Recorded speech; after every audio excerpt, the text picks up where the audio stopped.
As I drove deeper into the dense forest, the tall trees closed in around me like ominous giants, their branches clawing at the moonlit sky.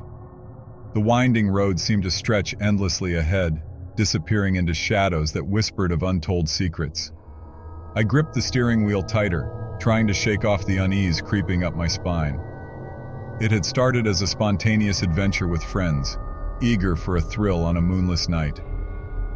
Laughter filled the car as we navigated the unfamiliar paths, headlights carving out a fragile path through the darkness. But as we ventured deeper, excitement turned to nervous anticipation, fueled by the eerie silence that engulfed us.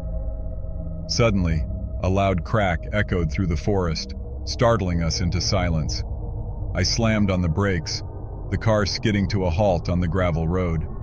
Heart pounding, I peered into the darkness, searching for the source of the sound. But the forest held its breath, a heavy silence enveloping us like a suffocating blanket.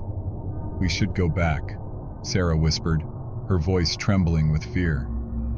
"No way, we've come this far," Jake retorted, his bravado wavering in the face of the unknown.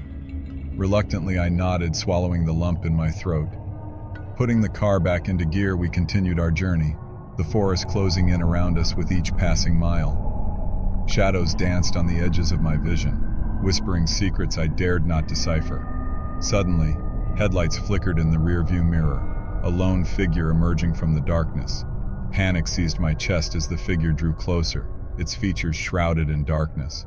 I could feel its eyes boring into me, a silent threat lingering in the air.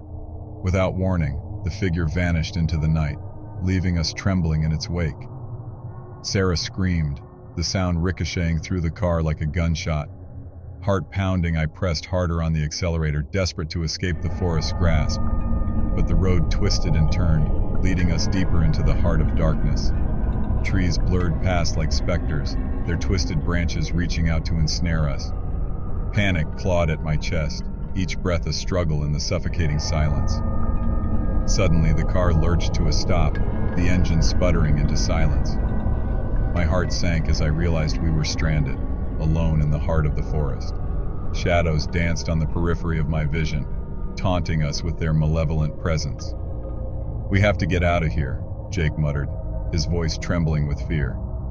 But as we stepped out into the darkness, a cold wind whispered through the trees, carrying with it a chilling truth. We were not alone in the forest, and whatever dwelled within its depths hungered for our fear.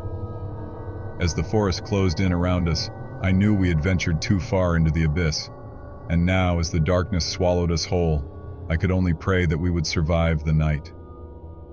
In the eerie silence of the forest, our fate hung in the balance, a chilling reminder of the horrors that lurked in the shadows of the night. In the eerie silence of the forest, our fate hung in the balance, a chilling reminder of the horrors that lurked in the shadows of the night.